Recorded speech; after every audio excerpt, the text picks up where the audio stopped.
good afternoon or good morning, depending on where you're at, everybody. My name is Bob Wheeler. Welcome to the ClearedJobs.Net Military Monday live video stream where we talk to different folks to help transitioning military veterans kind of prepare for getting out of the service and getting on to other positions. Today, I'm really excited. I'm actually super excited today because we're going to be talking about project management type positions and people getting into that. And I've got a guest that Joe Pascal is his name. I met Joe through a LinkedIn group called Veterans Mentor Network years ago, back when I was a transitioning veteran myself. I probably first connected with Joe in maybe 2012 or something like that. I got out of the service in 2014, but Joe has continued to give some of the best and most honest advice about program management type stuff out there. And like I said, really happy to have him out here today. We're going to talk for about 30 minutes or so, maybe a little bit less, maybe a little more, whatever, about program management. So Joe, you want to say hello to everybody and tell everybody about yourself? Hello, everyone. I'm Joe Pascal. I'm a retired Marine. I served for 20 years from 1988 to 2008. I was an intelligence officer by trade, so I was not in acquisitions or a program manager per se, but I got an MBA along the way. And when I transitioned out or retired in 2008, I sought a career in program management. And that was actually my first position as a program manager, but I've since been a division manager and now been a vice president for the last few years. And now I'm vice president at Enlogic, and we're a company that does systems engineering and IT. Yeah, and you're out in Huntsville, right, Joe? Yep, Huntsville, Alabama. Yeah, which is cool because it's not a place you were actually from originally, but we can talk about geographical things maybe on another show. But yeah, so Joe's been doing those types of things, and one of the reasons I was so excited about this one is because it seems like it's the kind of thing that a lot of people, when they're getting out, particularly more senior folks, whether you're senior enlisted or senior officer, mid-range officer, it seems like it's the kind of thing people are always talking about. Well, and I can tell you, like on our job board, program management jobs get a lot of applications. There's a lot of people that are saying that's what they're going to do. We get a lot of questions. Why do you think that is? I mean, you not only were you one of those folks when you came out, but you still see those folks now, and you still mentor some of those folks. So why do you think people um, are just interested in that idea? Well, I mean, I think it definitely can be a good fit. I feel like it was a good fit for me. But as far as why it seems so many more people are seeking those opportunities than there are opportunities, for people to seek, I think that comes down to misconceptions in marketing. There are a number of misconceptions. I think that, the primary ones are, the misconception that program or project management is going to allow someone to directly translate their military management skills, directly into the civilian sector or industry, as we call it. Actually, out here we don't refer to ourselves as civilians, but that's not really true because I was an intelligence officer, and the only way that I could translate all that directly would be if there were an intelligence program. There's just no intelligence program really. So to move into something like IT and systems engineering, a lot of it's lost in the translation. Another one of the misconceptions is, people are assuming that it will allow them to manage anything. Like, for instance, let's say I was an infantry, lieutenant colonel, and I think if I pursue program or project management, I can be an IT, program or project manager. It's possible, but it's probably going to take the relevant degree, certifications, and some really good structuring of the resume and a lot of networking. So in general, those are misconceptions. You're not just going to be able to jump in and do something totally different and just because you used to manage people in the military. It's just not all relevant. And another big misconception is the marketing. You've probably read the articles that says, project and program management is lucrative, make over six figures, blah, blah, blah. That is true. Program and project managers do generally make over six figures, but it's just not something that you can jump into. But that misconception, that allure, makes someone think, oh, okay, it's relevant to the salary I kind of have been making, so let me jump into that. And another one is the certification providers. You've heard of the PMP, the PGMP, and there are a lot of other certifications, but a lot of companies do a really good job of selling certifications to military folks, and there are some military resources that are available to help you pay for them, so they're essentially free to service members. Obviously, there's money being made by the certification providers, but I think, unfortunately, a lot of these certification providers way oversell the certifications of PMP specifically. Was useful for me, but that doesn't mean it's useful for everyone. Had I been, say, an infantry officer, had not had an MBA and no technical background, the PMP was certainly not going to make me someone that I'm not, or someone different, and allow me to manage something that I had no background in. It doesn't work. It's not a cert that you get that all of a sudden opens doors, nor does it make you someone you weren't before. So all those are misconceptions. I mean, really, the formula for becoming a PM is fairly simple, but in general, it's going to take a relevant degree, meaning if you want a PM IT stuff, an IT degree, PM construction stuff, some type of an engineering degree, or that kind of thing. So it takes a relevant degree and relevant experience, and possibly a relevant cert to make you competitive, because the other folks that are competing for PM roles out here are probably going to have all three of those things, at least two.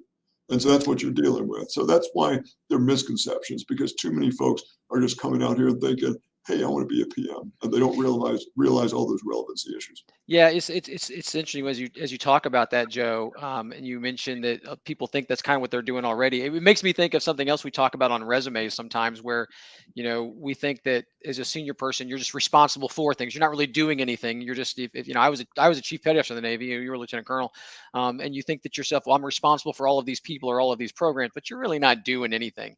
And we think that in the military sometimes, that the program manager is just that person who's responsible for everything but not doing things. So I think that's definitely some good tips there, when you talk about why people think those things. And we're going to talk a bit more towards the end about the PMP specifically. But I definitely get what you're saying. I think veterans are getting sometimes bombarded by advertisements and people who say things. Oh, if you just do this, you're home free. You know what I'm saying? Yeah, yeah. I mean, everyone's looking for the easy button, really.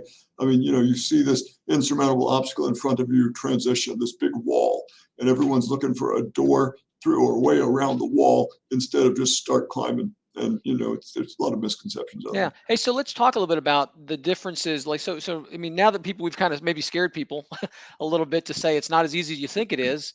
And I think the first thing that we like to do when we give honest advice is to say, you need to learn to know what you don't know, and those types of things.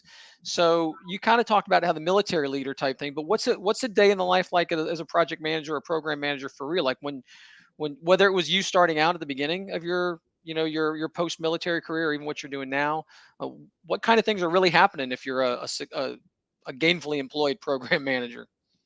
Well, I think a day in the life is going to vary so drastically different amongst project and program managers, much more so than even the military. I mean, we know, day in life varies between, say, military aviation and military infantry. But, program or project management, it varies drastically depending on what kind of customer you're supporting, whether you're supporting on site with a team or you're off site, whether your team is geographically dispersed, and then the culture of your customer and the culture of your company. All of those are big variables. So there's a lot of variance, but just, allow me to generalize a little bit on some of the primary differences. In the military side, you can generally expect a lot of face-to-face time in your average day. For instance, you're going to probably come in every morning and you're going to check on your folks, maybe walk up and down the hall, check in with your senior enlisted, assuming you're an officer, or your officers, if you're a senior enlisted, you're going to check in with your folks, probably face to face at some point, at least to a walk up and down the hallway, because there is the hallway. At some point, you're probably going to have face to face meetings. And you're assuming that there will be face to face discussion. You also do face to face mentoring, much more periodically.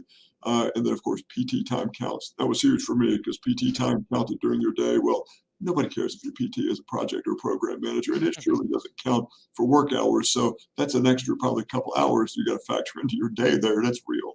But so you switch on this side over at industry, and there's one of the things that's kind of painful is there really is, I'm saying, less personal interest in your employees. For one, you may be remote, even before all the coronavirus and everything. Typically, teams had a lot of remoteness to them. And so it's not really feasible for you to just check in with all of your folks and see how their weekend was or how their kids are. You probably, as a result, you just don't come to have the level of personal interface with your employees that maybe you would like coming out of the military. That's a little jarring for me. Yeah, Um, before you go on, Joe, that's something actually that the worst part about that is as a good military, we always call ourselves military leaders. what you're saying that you don't do that much of is actually something that folks in the military take pride in. Like that's the one of the things Oh that you're yeah, like, let me show you how great I am at my job right, because I do these things. And right. you're saying that once you get on the other side, what you think is the most important is now one of the least things that gets to happen, has to happen, or does happen, right? Yeah, Bob, it's a whole separate segue, leadership discussion because every senior officer or enlisted resume that I've seen, is trumping up. I'm a leader. I'm a people developer and all this. And I look at that and I think, okay, good for you, buddy, but totally irrelevant out here because we do some development, with the employees, but it generally would be like just annual, discussion, and it'll be very brief, and it'll be around in conjunction with the annual performance review. So in general, it was very jarring for me as a kind of a people's leader when I was in the Marine Corps. Developed some great relationships. I really kind of felt challenged to do that out here. And now, okay, I'm a culture now, and I've gotten used to the fact that we just really don't do that as much. But that's a huge aspect. A lot of the personal face-to-face stuff is totally gone. You also, as a result, all the extra time you would spend just talking to people, leading while walking around and having these face-to-face meetings and mentoring discussions. Now you spend that time in personal tasks, like in your office with the door shut, managing the schedule spreadsheet or the Microsoft project schedule, managing the deliverables, which reports are due to the customer, getting the metrics from the team to put together the deliverables for that, and then working on whatever reports are coming up due, working on the budget, which is huge. So you really will, as a project or program manager, spend a lot more time behind your individual screen, looking at spreadsheets, reviewing things, some brief calls, and way less time individually interfacing with employees. That doesn't necessarily feel that great when you Yeah. transition because I think most military people would say, I no longer feel like a leader. I feel more like a bean counter. And I think that would be a very accurate assessment. Thing is, it's just a different job. It could pay very well, as is, marketed well in the misconceptions, but it does pay well. And, after a while, you find that there are ways you could take an interest in your employees, but it's not the same. It's never going to be the same. Yeah. But those are the main Something differences. something that we traded some notes before we jumped on here today, and you'd made some notes on what we're going to talk about. And one of the acronyms you used is earned value management (EVM), something that you had used in there, and it struck me when I saw that this morning too, because that's just one example of there's so many things that like again you don't know what you don't know, and people are coming out of the service. You talk about Microsoft Project, these tools that are used in the private sector or government contracting world, either one, that are not necessarily used in like earned value management. I remember helping some recruiters look for people, and that was a term I had never heard of until I was way out of the service. But evidently, in program management, that's what the heck is earned. I mean, just I don't need a long explanation, but Yeah, like when I yeah. saw that in your notes, so it must be something that's really legit. Yeah, and EVM, or basically managing to profit and loss. If you want to sum it up in layman's terms, that sums up a key difference in how we manage in the military and government and how you manage here.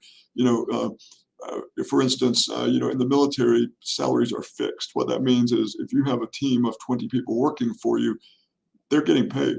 You're not paying them out of the budget for your organization. They're just getting paid, and their labor is yours to use as you see fit.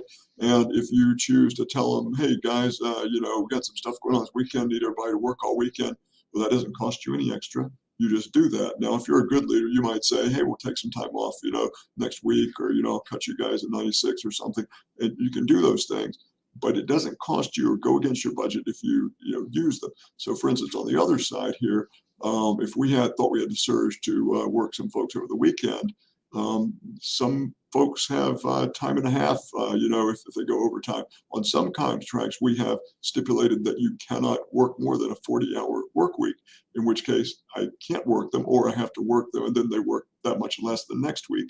And basically, and so and some resources are more expensive, than others. They all count against the budget, and so you definitely do not surge manpower to do something, without thinking heavily about it because there's a cost. And earned value management is basically how you manage your team to profitability, meaning at the end of the quarter, you're expected to be 10%, above what the cost was for executing a contract. So you include the manpower and you include, their health benefits, what that cost is, and time off and everything else. And any bonuses that were paid, and then you're expected to have 10%, left over, because that's how a company actually runs. Because that 10% that you make on your project or your program is sort of what keeps the lights on at headquarters, or actually pays like this guy's salary now, because I'm totally on overhead. Yeah, And that's so, you have to make a project or a program has to get that profitability. Huge difference, because in the military, you've got your people, so your labor is essentially free, and you have your budget. But your budget is something like an allowance. And it's the difference between when you give your kid $10 and say, make sure you spend it wisely. The kid knows, okay, I spend it. And, if I'm done, I'm done. And I'm trying to spend all that money by the end of my allowance period. And, or if you say, here's your $10, at the end of the 2 weeks, I'm expecting you to have $10.50, because you need to invest it well and cut a profit. Big yeah, difference there. So that's a that's, great. I'm glad we chatted about that, because that EVM piece is something, it made me think about back in the day. We used to call them POA and M's, projects and obstacles and milestones, something like that. Do this by then, but at no time did anybody ask us to make sure we were making a profit while we were doing it. And one of the things that you learn when you get out is that if the company doesn't make a profit, they can't pay your salary, and then if it goes under, you know lots of people lose their jobs, to include yourself. So yeah. yeah, And it's not I could intuitive. see how that would be important. Yeah, because I mean, a lot of folks, in the military, we're never trained. You don't even have an eye, or a mind to wrap around profitability. I happen to have gotten an MBA along the way, and so at that point, I kind of started to think, oh, you know, if we ran things a little bit differently, more efficiently, wouldn't it be nice if, within my unit, I could take my $50,000 surplus, for the fiscal year, and I could reinvest it in something else. Wouldn't that be nice? But no, I have to all of a sudden buy potted plants and do random training that's useless at the end of the fiscal year, because I have to use that 50,000, or I won't get the full budget for the next year.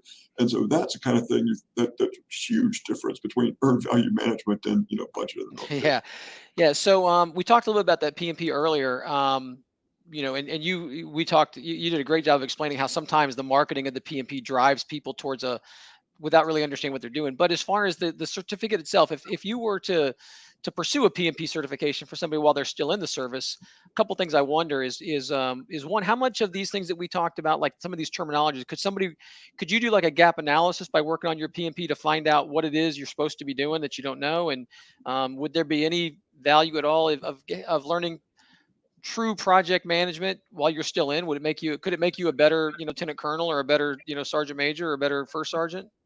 I think theoretically it could. I think in reality, what it would really do is it would just frustrate you a lot, because when you learn these different things, you kind of learn how things are done in industry, and it's not as simple as saying, okay, I'm going to apply this, within my unit. I'm going to take my $50,000 surplus, and I'm just going to tell the division, comptroller and the division CG that I'm going to retain this 50,000. I'm going to invest it somewhere, because then we'll have 100,000 the next year. Of course, what the end result there. Yeah, yeah. Yeah, sorry, I'm taking 50,000 back. I So I I got think my it would. human resources cert while I was Yeah, still in, and I had some of those same frustrations of, like, I had these new ideas, and nobody wanted to hear them. I think it really just frustrates you, as it kind of frustrated me, once I got the MBA, because I started seeing things, and I started seeing how I think I could do this different. I think I could, run this profitably. I think I could make more money doing this, or be more efficient. I knew I could not while in uniform. And what it really did to me is it just really, immersed me, in total focus on getting out right at 20 before my '06 board, or, Yeah. and anything else like that, because it just made me want to kind of ply my trade of, of the new things I learned. Yeah, your story sounds exactly like mine. I had the same frustrations, but I felt like at least by doing that, when I was getting out, I could speak the language better. I knew what I was getting into better. I also knew where I was missing things. I was like, okay, I've never done that before. This is a term I've never heard or used, type thing. But so it was probably useful on the back end, but it was frustrating on the front end. So I feel like that might be the same with lots of certs, but the PMP would definitely fit in there, huh? Yeah, I think it's still good, Bob. I mean, it's not something that's going to, once you start dabbling in this stuff and get your foot, on the other side here, and you start looking at this stuff, it has a tendency to excite you about the next career, the second career. At the same time, it has a tendency to kind of depress you on the current career in uniform. And if it's pretty good for the individual, because it really just kind of steals your will to start planning transition in advance, which is critically important, because otherwise the guy, like me, that didn't get an MBA and didn't look into the PMP, and basically just keeps tracking, for the '06 board and the next command screening and the next command and the next school, that guy is going to get a rude awakening at some point at, say, the 30-year mark, when he doesn't make '07, and then he's going to be like, oh, what now? And then, then you transition, with a poor footing instead of transitioning with a good solid footing leaning forward. Yeah. Speaking of transitions, that's a great way to transition to we're we're talking we're done kind of talking now about project management, specifically, but just in transition in general.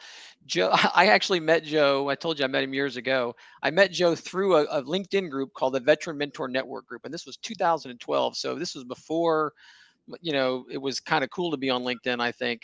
But this is the Veteran Mentor Network Group it's not a professional group. It's not a for-profit group. It's a completely ad hoc. I don't even know who put it together. It might have been Tom Cal or somebody. I'm not sure. It started way before my time, but it's mostly just run by volunteers. And Joe is one of the most active mentors in this group. And I'm gonna ask Joe to explain what he does there and why he likes being part of it. But the first thing I'm gonna say about it is the great thing about it is it's the most honest advice I think you can find out there. It doesn't just blow smoke and tell you that you're just so awesome. It doesn't beat you down, but it's the kind of group where if you ask a specific question and you don't mind really telling people what your plan is, you can get some honest feedback from there. And sometimes the feedback is you don't have a very good plan because you can't explain your own plan. But Joe, just tell me about that group. I mean, you've been in it longer than I have, and you're still active. Like 10 years later, you're still putting a lot of time in, and you're a busy dude. Yeah, what the Veteran Mentor Network, anyone that's been active on LinkedIn knows that there are a lot of different places you can go as a veteran to, have groups that you can talk about stuff in or see stuff, like do job postings or view ads or hear upcoming events, that kind of stuff. Veteran Mentor Network strives to be a little bit different. LinkedIn actually owns the group. It is LinkedIn's Veteran Mentor Oh, Network. okay. Tom and I just manage the group, so it's very much LinkedIn's thing. But LinkedIn itself as an entity doesn't do anything other than just own the group, and we manage it. But it's 165,000 members at this point, and we try to keep it laser focused. So, for instance, we can tend to be, real Nazis on there will be no job postings, period. There will be no ads. There will be no postings of books or really even podcasts. Nothing that sort of leads someone to external content. So someone should come to the Veteran Mentor Network to engage directly in VMN, to have a discussion within the context of VMN. So basically, unless a post asks a question that starts a discussion, they pretty much don't allow it, because we're trying to keep that channel really clear for, let's say, me when I'm getting out. It didn't exist then, but that would have been a place that I could have said, hey, I'm Joe, I'm retiring next year, I've got an MBA background in intelligence, and I'm looking at possibly being a program manager. I'm looking at markets in San Antonio and Huntsville and Austin, anyone that can offer any guidance or assistance. And so the more information you can give about yourself, the more likely it is that someone's going to jump out from that 165,000 folks and say, oh, I'm in San Antonio, and I also was at the Marine Corps, and I'm a program manager, blah, blah, blah, blah, blah. But some of the things where folks really kind of stumble is if someone just jumps out there and says, hey, I'm Bob, I retire next year, anybody got advice? Yeah. Way too random in a big group like that. And usually that's when I'll jump in. I'll say, hey, give me a little bit more. Another time, one of the things we do there pretty commonly is someone will just jump on and say, hey, I'm retiring next year. What's the best way to get the PMP? And of course, some people will jump on, oh, look at this, look at this, look at this. And usually I'll review the person's profile, and I'll be kind of the naysayer that comes on and says, okay, everyone else will tell you how to get the PMP, but I'm going to be the one that tells you, you've probably got no business getting a PMP because, with your background in this, it doesn't, that's like, let's say your background is in the medical field. Medical field doesn't use a lot of PMPs outside of healthcare IT. Or if you want to, you were saying you wanted to be in education. Well, education doesn't use PMP, so don't waste your time. So I try to cut to the chase, to actually look at the person's background. And sometimes I don't answer the question they ask. Sometimes I'll, say, take a few steps back. But Yeah, it's been useful. whenever I don't, I'm not quite as active as Joe, but I've been fairly active in there too. And I think that most of the folks who give you feedback, one of the first things they're going to do is they're going to look at your LinkedIn profile and see how completely, because we want to give feedback based upon what you're telling us. Like he said, does it say that you're in this? Half the time, one of my first questions is, hey, do you plan on staying in the Northern Virginia area? And they'll say yes or no. But that's the kind of question that you can have. But if you feel like getting into that network in that group, I highly recommend it. I recommend you getting some good, a good profile up there so that you can provide the information to ask your questions. And then, hopefully you're the kind of person who, after the people give you some good advice years down the road, you become that person giving advice on the back end. Because I think that happens quite a bit too. So yeah, so check out that Veteran Mentor Network.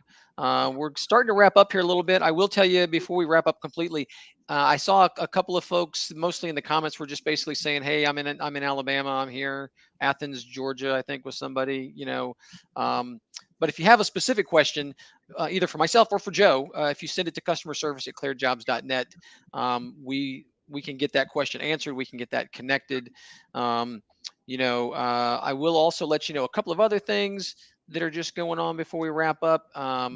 If you're the shameless plug commercial here, because we're not on the Veteran Mentor Network right now, is that we do have a job fair coming up July 14th. That's for all clearance levels, and it's a virtual job fair. So no matter where you're in the country, check that out. You can upload your profile and stuff like that.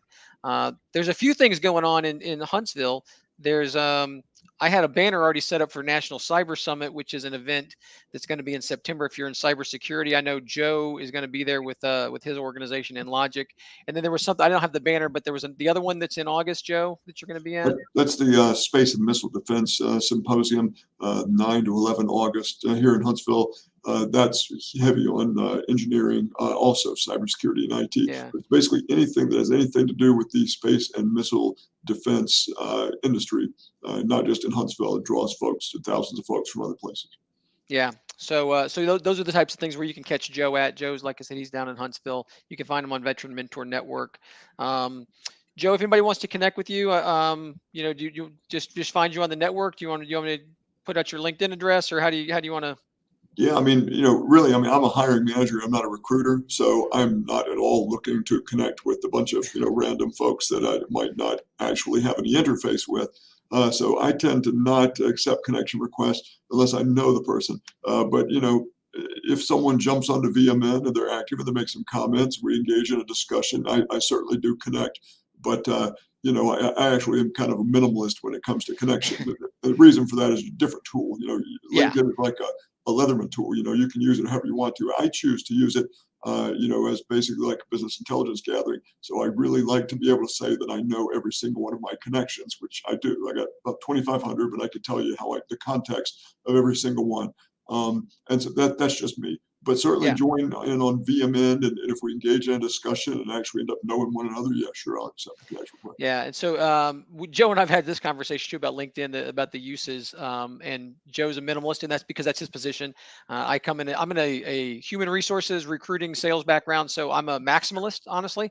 If you look at mine, and you find me for anything you want to, I'll pretty much accept any request from anybody who says that they're a job seeker.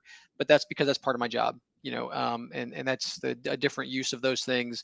So if you want to find either one of us, but I definitely would say, you know the difference too between a recruiter and a hiring manager and a human resources person and a fellow veteran. The hiring manager people are great to know, but they're actually better to know than they are to connect with. You need to know them first. I was really happy to get some of Joe's time today, because he's busy. As a matter of fact, while we're waiting, he was doing proposal reviews. He was doing some of that really sexy work he was talking about, Yeah, looking at looking yeah. at screens and spreadsheets and stuff like that before we jumped on. Um, but yeah, it's been a great 30-minute conversation. So we kind of wrapping it up there. The project management stuff, it's not exactly the same as being in the military. It can be a great position. There's some great things to learn, and you certainly want to connect with folks. So uh, anything else that you want to add, Joe, before we close this down? No, I don't want to be all gloom and doom. I mean, obviously, it did work for me and has worked, well for me. But I think like anything else, you want to start thinking about these things really 3 years in advance, and then you want to, for the first year or so, do nothing more than have conversations with a dozen project or program managers, a dozen recruiters, to kind of shape your concept so that your expectations are reasonable. And it's not for everyone. It might be for you, and it might not be. You're not going to know until you have a lot of conversations. Yeah. All righty. Well, hey, we're going to go ahead and shut it down then. But Joe, I appreciate your time. Good luck with everything else that you and the InLogic team have got going on in Huntsville. And I look forward to working with you on the Veteran Mentor Network too and helping out some more job seekers as we move forward. Thanks, So, everyone. yep. Take care.